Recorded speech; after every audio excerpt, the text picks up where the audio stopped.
اب یہ جو ہاتھ چومنے اور پاؤں چومنے کی حدیثیں امام بخاری لائے، یہ میری پڑھی ہوئی تھی بڑی مدت پہلے، یعنی کوئی 30 سال پہلے یا اس سے بھی زیادہ عرصہ قبل پڑھی تھی، جب الادب المفرد میں نے اپنے والد گرامی رحمۃ اللہ علیہ سے پڑھی۔ یہ بڑی زمانہ پہلے کی بات ہے، تو اس کے کئی نسخے پڑھے تھے۔ تو یہ کتاب میرے سامنے تو تھی ہی۔ میں ایک عرب ملک میں گیا، نام نہیں لوں گا، تو مکتبہ سے کتابیں خرید رہا تھا، تو یہ کتاب میری نظر سے گزری، یہ تو اچانک بے دھیانی میں نے اس کو صحیح الادب المفرد پڑھا۔ الادب المفرد لفظ صحیح نہیں پڑھا، تو میں نے سمجھا یہ نئی تحقیق کے ساتھ امام بخاری کی کتاب الادب المفرد آئی ہے، یہ غالباً 3 جلدوں میں ہے، نئی تحقیق کے ساتھ۔ تو میں نے خرید لی اور خرید کے رکھ دی، اتفاق نہیں ہوا پڑھنے کا۔ میں نے کہا نئی تحقیق کے ساتھ آئی ہے، اس میں پھر اور تخریجات آ جاتی ہیں، حوالے آ جاتے ہیں، لے کے رکھ لی۔ تو ایسے ہی میں نے ایک روز کھولا یہی باب، تو میں نے اصل الادب المفرد اٹھانے کی بجائے یہ اٹھا لی جو نئی خرید کے لایا تھا۔ اٹھا کے جو متعلقہ باب کھولا، باب نمبر 444 ہاتھ چومنے کے بیان میں، اس کی جب حدیث 972 دیکھی تو اس میں ہے ہی کوئی نہیں، حدیث ہی نکال دی، حدیث نمبر 972 ہی نکال دی، اس میں ہے ہی نہیں۔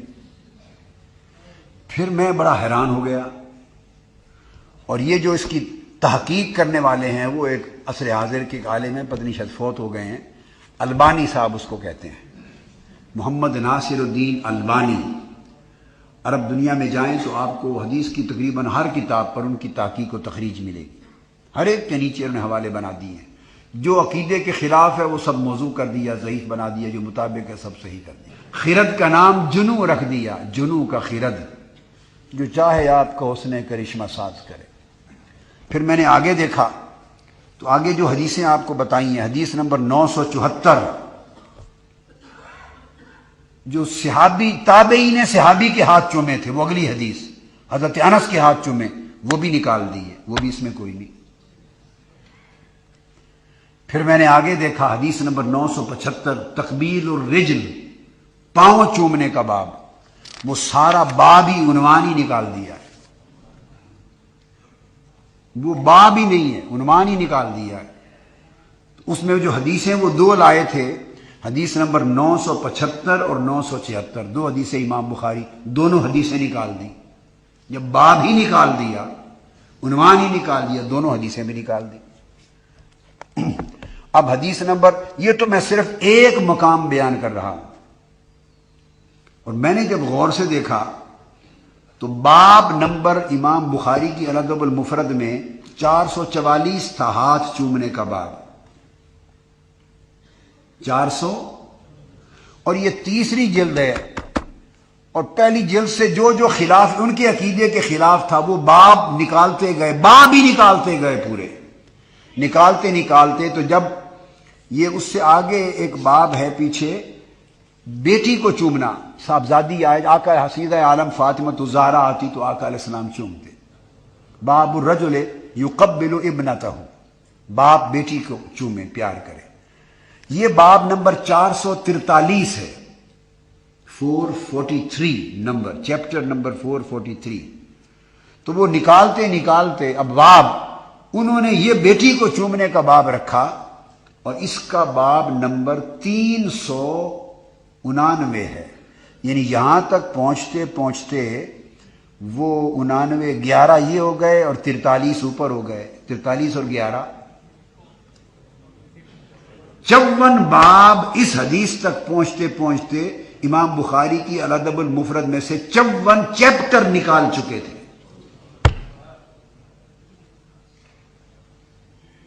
آپ سمجھیں، 54 باب نکال چکے۔ پھر میں نے حدیث کے نمبر دیکھے تو تقبیل الید پر پہنچے 972، تو یہ حدیث نمبر جو انہوں نے وہ 747 رہ گئی ان کے ہاں، تو 747 اور امام بخاری کی حدیث نمبر 973 تھی، تو کتنی حدیثیں نکل چکی ہیں تیسری جلد میں اس مقام تک پہنچتے 747 847 947 200 اور 47 اور 73 57 67 اور 67 230 اور 4 نکال دیں 226 226 حدیثیں. یہ جو میں نے آپ کو حدیثیں پڑھ کے سنائی ہیں اس مقام تک پہنچتے پہنچتے امام بخاری کی الادب المفرد میں سے 226 حدیثیں نکال چکے ہیں. یہ بات آپ میری سمجھیں ہیں. اب میں آپ کو اینڈ بتا دوں اس کا. یہ البانی صاحب ہیں، یہ البانی صاحب ہیں جو عالم عرب میں اس بڑے سب سے بڑے محدث گردانے جاتے ہیں. اور امام بخاری کی الادب المفرد، اب میں آپ کو وہ بھی پوری اینڈ کر دوں. امام بخاری کی ادب المفرد ختم ہو رہی ہے 644 نمبر باب پر. میں پورا انالیسس کمپیریزن دے دوں گا. الادب المفرد جو اصل ہے اس کے کتنے باب ہیں؟ یہ کارآمد چیز زندگی میں کام آئے گی یا نہیں بولیے؟ ساری دنیا سنے گی اور کام آئے گی کہ پیمانہ کیا رہ گیا ہے. 644 باب ہیں امام بخاری کی الادب المفرد. بھئی یہ کوئی چھپی ہوئی کتاب نہیں ہے، سارے جہان میں ملتی ہے، جہاں سے چاہیں خرید لیں. الادب المفرد تو آپ کو ہر مکتبے پہ مل جائے گی، لندن مل جائے گی، برمنگھم مل جائے گی، عرب و عجم میں ہر جگہ موجود، ہر عالم کے پاس ہے. اردو ترجمہ اس کا پتہ نہیں آداب زندگی یا کسی زمانے میں نے دیکھا تھا کراچی کا کو چھپا ہوا. اب تو کئی اور بھی بن گئے ہوں گے ترجمے اس کے. 644 باب ہیں امام بخاری کے. اور یہ جو البانی صاحب کی، اب اس کا نام انہوں نے تحقیق و تخریج رکھا ہے. تخریج کا معنی ہوتا ہے حوالہ جات نکالنا، تخریج دینا کہ کہاں کہاں یہ حدیث ہے. حدیث کا تخریج ہوتا ہے، مخرج کا کام ہوتا ہے کہ وہ حدیث کے پورے ماخذ اور مصادر پورے دے، کہاں یہ حدیث آئی ہے، پورے حوالہ جات دے. یہ تخریج ہوتی ہے. نہیں، یہ اخراج ہے. انہوں نے بجائے تخریج کے خارج کر دی ہیں حدیثیں. مخرج تو الٹا اندر سے نکالتا ہے حوالہ جات، یہ مخرج ہو گئے. تو اب ان کا آخری باب 561 رہ گیا. آخری باب تو گویا 561، 39 باب 1 اور 44 کتنے باب بنے؟ 83 ابواب امام بخاری کی الادب المفرد سے 83 چیپٹرز نکال دی ہیں پورے کے پورے. تخریج کے نام پر 83 چیپٹرز نکال دی ہیں پوری الادب المفرد کی. اور امام بخاری کی حدیث آخری الادب المفرد میں 1322 نمبر ہے، 1322.